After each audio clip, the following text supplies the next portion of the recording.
You know, when you talk about inspiration and what inspires me, you know, this is what inspires me. To be able to grow a pineapple this size, you know, that I know that everybody in this community is going to be able to enjoy, you know. And we're going to share. This is a pineapple that's big enough to share with, you know, a whole group of people. Yeah.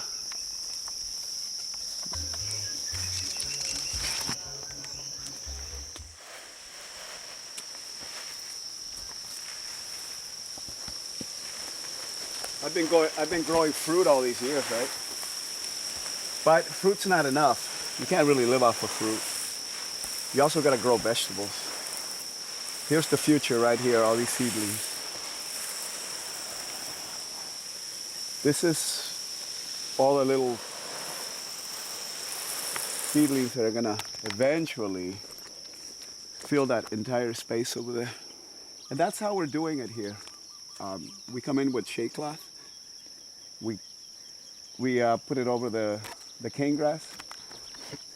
The shade cloth kills it, and then it makes a fertile place where we can plant all the new babies that are starting to come up over here.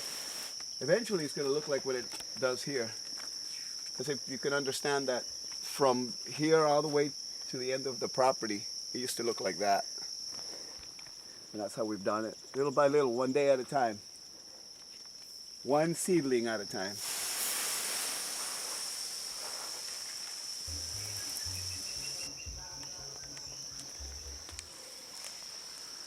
And they can see what I'm doing, you know.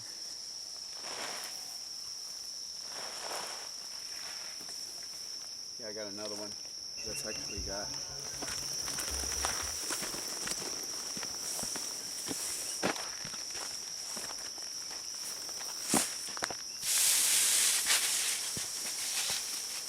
These are kales on the top, lettuce. I've got green onions, cilantro, radishes that are really starting to come up. You can see them right here. In fact, I'll pick one. One's ready to be eaten. And I've got turnips down below. These are ready to transplant. These kales have outgrown their space, and we're going to be transplanting them today, actually. Seems like the lettuce is doing okay here. It's probably going to grow fine here. We're just experimenting with different ways to start food. This one's working really well. The other one has a little bit too much sun, and we're going to be putting a shade cloth roof over it.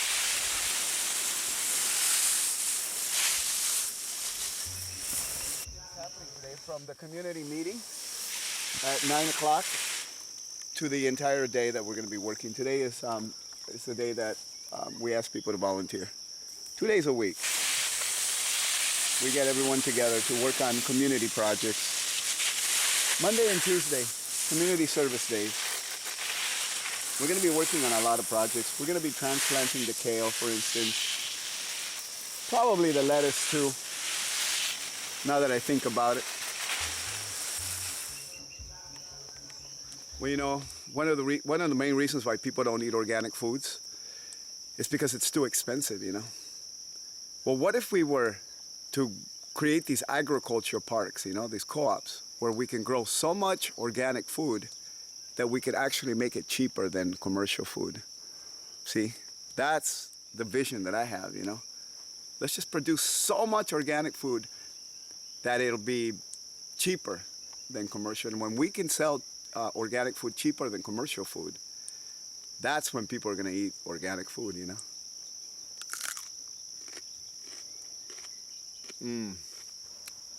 That's sweet. That is one sweet radish.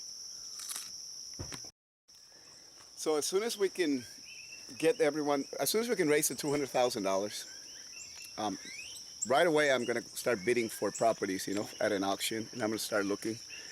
So let's say you contribute $100 and we put your name on a raffle, right? As soon as I know what the property is going to be and the escrow closes, and I've got the piece of property and we're ready to roll, that's when I'm going to be raffling to see who's going to be able to, who's going to be the lucky one, you know, to be able to own one of these acres. One of my favorite things to grow here in the tropics is eggplant. It seems to do really well. Green beans do really good too. Here's a purple variety that we're growing. They grow excellent. And little cherry tomatoes seem to be doing okay too. It's a little challenging in the tropics. A lot of the vegetables that we like to eat, you know, the European vegetables, they don't like it so hot, you know. They're a little sensitive. Like anywhere, you know, it's a microclimate here, and you gotta find the things that grow the best.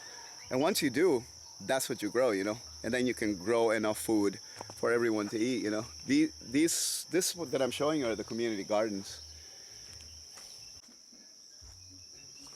Bananas grow really well here. Bananas is one of those fruits that we can grow in abundance. They love our climate. And there's so many different varieties. They're almost like a staple. You can cook them too. In Africa, it's a staple. We're growing at least 10 different varieties here. And of course, we have room for more.